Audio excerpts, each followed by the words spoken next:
కవులకి బహుమతి ప్రదానం చేద్దాం.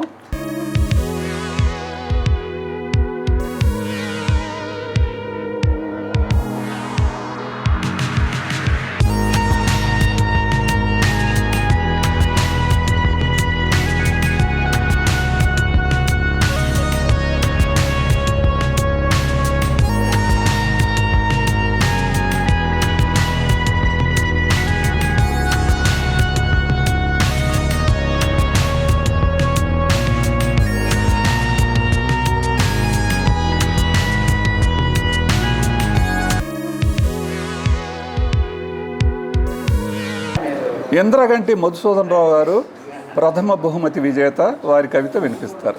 ముందుగా ఈ కార్యక్రమాన్ని ఇంత విజయవంతంగా నిర్వహిస్తున్నటువంటి ఆమ్ ఆద్మీ పార్టీ మరియు అమరావతి సాహితీ మిత్రులకు నా అభినందనలు, మరియు వేదికను అలంకరించినటువంటి పెద్దలకు, వేదిక ముందు ఉన్నటువంటి సాహిత్యాభిలాషులకు నా హృదయపూర్వక నమస్కారాలు. ఈనాటి నా కవిత ములుగర్ర. ఆ జేబు నిండా పచ్చ సముద్రమే కట్టలు తెంచుకొని ఉరుకుతున్న కరెన్సీ ప్రవాహాన్ని తనలో లీనం చేసుకుంటూనే ఉంటుంది. పేదోడి కన్నీటి సిరాతో నిండిన అధికార కలం, పేదోడి కన్నీటి సిరాతో నిండిన అధికార కలం పాకలున్న జాగాలపై పైకమున్నోడి పేరు రాసేస్తోంది. అవసరం అత్యాశల వాయనాల మార్పిడికి కుర్చీలను సరిచేస్తున్న ఆఫీసు పక్కనున్న టీ షాపు.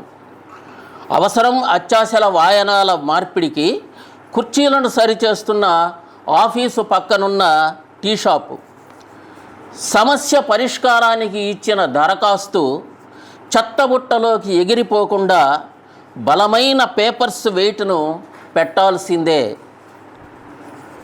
చెరువులు మరణించిన చోట మనిషి పైకం మత్తులో అవినీతితో వ్యభిచరించిన ఫలితం. చెరువులు మరణించిన చోట మనిషి పైకం మత్తులో అవినీతితో వ్యభిచరించిన ఫలితం బహుళ అంతస్తుల భవనాల జననం. మట్టి అంటని తెల్ల చొక్కాలు చేసిన చీకటి సేద్యంలో పండిన నల్లధాన్యం స్విస్ పాత్రలో మౌనంగా మూలుగుతోంది. మట్టి అంటని తెల్ల చొక్కాలు చేసిన చీకటి సేద్యంలో పండిన నల్లధాన్యం స్విస్ పాత్రలో మౌనంగా మూలుగుతోంది. అదనపు ఆదాయ గడ్డిగా మారిన కన్నీట తడిసిన నోట్లను ఆబగా మేస్తున్న 2 కాళ్ల పశువులు దారికి రావాలంటే పదునెక్కిన చట్టపు ములుగర్ర చురుగ్గా పనిచేయాల్సిందే. నమస్తే. డిగ్రీ, ఇంజనీరింగ్, పీజీ పూర్తి చేసి కూడా ఉద్యోగాలు లేకుండా నిరాశగా ఉన్నారా? బ్యాంకు ఉద్యోగాలైతే బాగుంటాయి, కానీ పోటీ పరీక్షల శిక్షణ సంస్థల్లో ఫీజు మీకు భారంగా అనిపిస్తుందా? అయితే ఆలస్యం ఎందుకు? మన వెనిగండ్ల ప్రక్కనే ఉన్న కౌండిన్యపురంలోని కౌండిన్య ఐఏఎస్ అకాడమీలో హైదరాబాద్ నుండి అత్యున్నతమైన ఫ్యాకల్టీతో ఆర్థిక భారం మోయలేని వారికి సేవాభావంతో లాభాపేక్ష లేకుండా కేవలం మంచి ఫ్యాకల్టీతో అతి తక్కువ ఫీజుతో నిర్వహించబడుతున్న మన ఐఏఎస్ అకాడమీలో చేరండి, చేర్పించండి, ఉద్యోగం సాధించండి. వివరాలకు doctor E V Narayana, retired principal, TGPS college, Guntur, founder and chairman cum managing trustee, Guntur, Andhra Pradesh. Cell number 9966112933. ద్వితీయ బహుమతి విజేత డాక్టర్ నల్లాన్ చక్రవర్తుల సుధా మైథిలి గారు వారి కవిత వినిపిస్తారు. ముందుగా మాకు ఇంతటి చక్కని అవకాశాన్ని కల్పించినటువంటి ఆమ్ ఆద్మీ పార్టీ వారికి, అమరావతి సాహితీ మిత్రులకు ధన్యవాదాలు. అవినీతి వ్యతిరేక కవితల పోటీకి నేను వ్రాసినటువంటి కవితా శీర్షిక దివిటి. అవినీతి తులసి మొక్కలా ఎదుగుతున్న దేశంలో గంజాయి వనంలా వేళ్ళూనుకొని అభివృద్ధికి సంకెళ్ళు వేస్తున్న వృషవృక్షం. తరతరాలుగా నిర్మించుకున్న విలువల సౌధాన్ని ఒక్క పెట్టున మట్టిలో కలిపే పెను విస్ఫోటనం. సాయం కోసం అభ్యర్థిస్తున్న వేల గొంతుకులను కర్కశంగా నులిమేసే మారణాయుధం. సాయం కోసం అభ్యర్థిస్తున్న వేల గొంతుకులను కర్కశంగా నులిమేసే మారణాయుధం. ఒక్క తప్పు వేల ఆశల్ని నేల రాలుస్తుంటే, ఒక్క అబద్ధం వేల నిజాల్ని సమాధి చేసి మౌనానికి పట్టం కడుతుంటే, నిస్సహాయతే నైజమైన మనుషులకు భరోసాను అందించేందుకు భయమెరుగని మనసులు కావాలి. అవినీతిని ఆపేవి చట్టాలు కావని బిగించిన పిడికలి అని చాటేందుకు ధైర్యపు దివిటీలు కొన్ని కావాలి. ఎవరో ఒకరొస్తారని ఎదురు చూడక అవినీతి చీకట్లను తరిమే చైతన్య కిరణం నీవేనని ఎరుకపరిచేందుకు. మొక్కవోని దృఢ సంకల్పం ఒకటి కావాలి. అకృత్యాలను ఆపే కరవాలం ఎక్కడి నుంచో రాదని, మన ఆత్మవిశ్వాసమే ఆయుధమని ఎలుగెత్తేందుకు. మొక్కవోని దృఢ సంకల్పం ఒకటి కావాలి. అకృత్యాలను ఆపే కరవాలం ఎక్కడి నుంచో రాదని, మన ఆత్మవిశ్వాసమే ఆయుధమని ఎలుగెత్తేందుకు. మన చేతుల్లోనే లేదా దేశ భవిష్యత్తు, మన గుండెల్లోనే లేదా సత్యపు ఉషస్సు. అది జ్వాలయై మిరిమిట్లు గొలుపగా తొలగిపోవా అవినీతి చీకట్లు. అది జ్వాలయై మిరిమిట్లు గొలుపగా తొలగిపోవా అవినీతి చీకట్లు. ధన్యవాదాలు.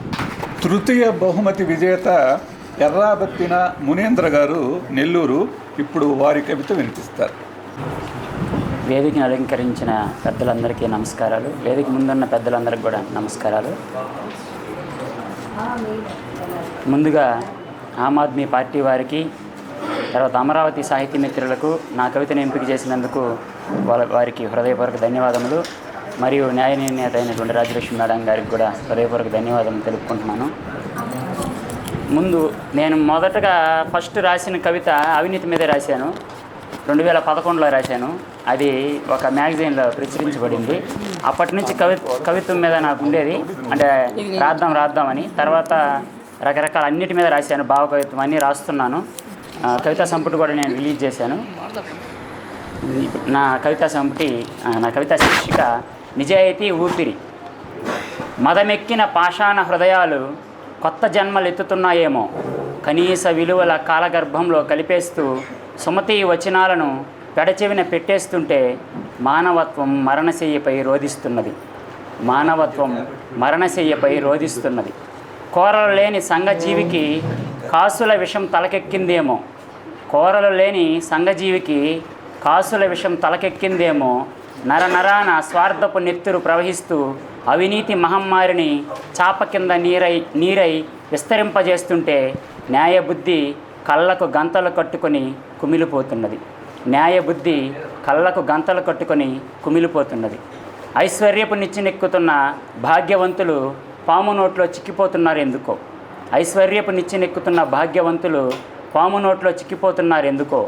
గెలుపు గర్వం నెత్తికెక్కించుకొని ధన ప్రవాహాన్ని నవ్యత్వపు వరదలో కలిపేస్తుంటే ధర్మపదం మోసపు ముసుగులో గెలగెలా కొట్టుకుంటున్నది.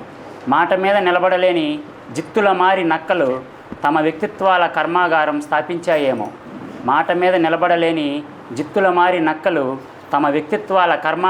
స్థాపించాయేమో. అందితే జుట్టు, అందకపోతే కాళ్ళు పట్టుకుంటూ తెర వెనుక విశ్వరూపం చూపిస్తుంటే యోగ్యతా హృదయం నిగ్రహంగా నిలబడి వీక్షిస్తున్నది.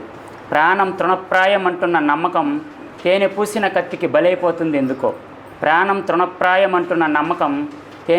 కత్తికి బలైపోతుందెందుకో. గీత గీసి తలగరేసిన నీతి విలువకు తోగలేక నిందల పాలు చేసి ఏకాకిగా వెలేస్తుంటే పాపం నిజాయితీ ఊపిరి ప్రాణం పోయిన ఆత్మసంతృప్తే శాశ్వతమంటూ దేశభక్తి బావుట ఎగురవేస్తుంది. ధన్యవాదాలు.